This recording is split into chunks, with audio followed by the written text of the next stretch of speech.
Welcome back to Vintage Reviews. I am George, and today we are taking a look at a very good film. It is The Birds from 1963. This one was directed by the man, Alfred Hitchcock, and it starred Rod Taylor, Tippi Hedren, Veronica Cartwright, and Driving Miss Daisy herself, Jessica Tandy. So let's dive a little bit into some plot synopsis. I don't want to get too deep into that, but I'd like to kind of reiterate what it is we're talking about. So this film starts out in San Francisco, and Tippi Hedren plays Melanie Daniels, and she's like a socialite, a very rich family, and kind of lives in that kind of world, goes through that kind of circles. So at the beginning of the film, she runs into Mitch Brenner, played by Rod Taylor, and they don't know each other. They meet, and they kind of kick it off a little bit, but it's adversarial at first. So Melanie is in a pet shop with birds in it, and she's buying a parrot for some reason. And Mitch comes in, and he wants to buy a pair of lovebirds for his sister Kathy, who's turning 11, and it's her birthday coming up. And from there, Mitch doesn't get his lovebirds, so he takes off. And then Melanie decides that she's going to buy the lovebirds and surprise Mitch with them, I think, as a way to kind of get to know him a little better. But it turns out that Mitch is going away for the weekend. He always goes home to visit his mother and his sister who live in Bodega Bay. And this is about 50 miles up the coast of California. It's like a 2-hour drive. And he goes there for the weekends every weekend. So Melanie gets wind of this, and she decides that she's going to drive up to Bodega Bay, bring the lovebirds, and surprise them. And when she gets to town, things start to get a little bit interesting. So the birds, they start to act strange, just any bird in the vicinity of the town. And it starts off subtly. There's like a seagull that comes in and clips Melanie on the head at one point. And then there are a few other things happening. And every time there's an incident, it kind of ups the danger a little bit. But it's not a big cataclysm of bird violence right away. It's a subtle, slow progression to that. So Melanie and Mitch hook up, and she meets the family, and she gets to know them over the course of this weekend, and they start to become friends and get to know each other. And then the interim of that, the birds start escalating their violence, and eventually it gets to be a point where the birds just start taking over, and they start attacking en masse, and things get really crazy at that point.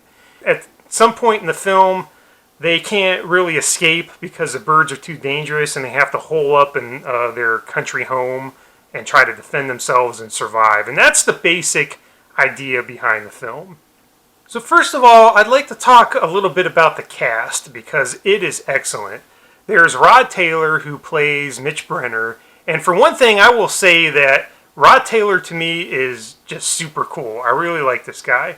And he wasn't in a lot of stuff that I've seen because he was an Australian actor, I believe, and I think they put him in a lot of rom-coms and things of that nature. But he did 3 things that have forever cemented him in my heart as a genre film star, and that was this film, and he also did The Time Machine, and he did an episode of The Twilight Zone. And from those 3 things, I will always think that Rod Taylor is super cool, because I just love all 3 of those things, and he just brought it, and I'm really glad to talk about him in this video in the context of this movie. And then there's Tippi Hedren, and an interesting thing about her is that Alfred Hitchcock had picked her out of a commercial he'd seen her in, and decided to put her in this film, and she did not have a lot of acting credit prior to this film. She was not a big established star. This was a breakout thing for her.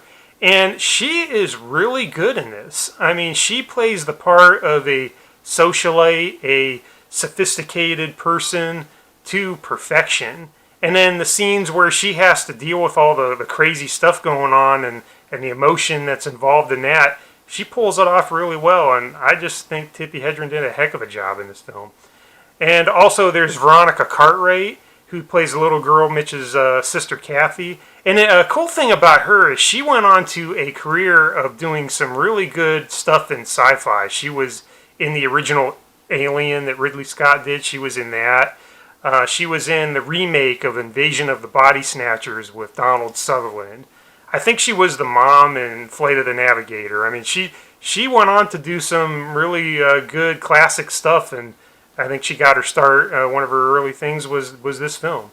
And then, of course, there's Jessica Tandy, who, like I said before, Driving Miss Daisy. She's had a great Hollywood career. I mean, she was married to Hugh Cronin, and they did things together. And it was just a really brilliant cast that Hitchcock put together for this. And then, also, I need to mention the director, Alfred Hitchcock.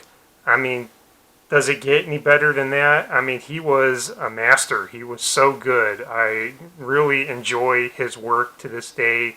I've seen so many of his films, and this is an interesting film for him, I think, because it is one of the only movies he did that I can think of that has a supernatural element to it. He mostly did dramas and thrillers and suspense things where the human characters did crime and things of that nature to drive the narrative. He did not do a lot of sci-fi and supernatural things, but this film has that element. The birds are like a film monster. They are collecting en masse and they're attacking for some reason we don't know. And that makes them a scary force of nature kind of monster element that Hitchcock didn't really do much with, and this is the one standout movie that he dabbled in that, and we're lucky to have it because I think his eye towards suspense and characterization really worked well in this genre. It's a shame we didn't get more of this kind of thing from him, but he just nailed it with this one, so I'm glad we have it nonetheless. Alright, at this point, I'd like to dive into a couple of trivia things. I always think it's fun to throw those into these videos. So, Rod Taylor claims that the seagulls were fed a mixture of wheat and whiskey, and it was the only way to get them to stand around so much. And also, there was this crow that he said did not like him for some reason. He couldn't figure out why, he never did anything to it, but this crow hated him. And there's a scene in the film where the crow bites at his hands and he reels back in horror. That was not acting. That crow actually bit him. He wasn't expecting it, and he reeled back all shocked, and they kept it in the film. So I thought that was pretty interesting. Another interesting fact is that Hitchcock revealed on the Dick Cavett show in 1968 that 3,200 birds were trained for the movie.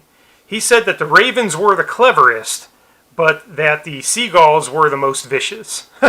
So think about that the next time you're at the beach and you see seagulls flying around. According to Hitchcock, they are the most vicious. Okay, and one final thing I thought was fun to mention. When the audiences left the film's premiere in the UK in London, they were greeted to the sound of screeching and flapping of birds from loudspeakers that were hidden in the bushes to scare them. So they had to amp up the experience a little bit, and they had screeching, flapping birds to scare the audience as they come out. So I thought that was a little fun to mention as well.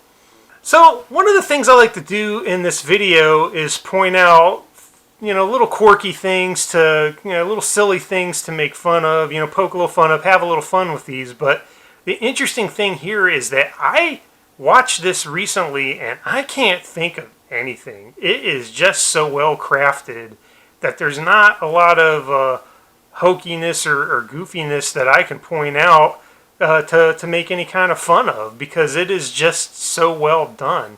Now, there are moments of humor and levity in it, but that is by design. That was put in there for flavor, and Hitchcock was just so good at making those subtle quips of humor inside of the drama, and there's really no hokiness or campiness that I can find to point out.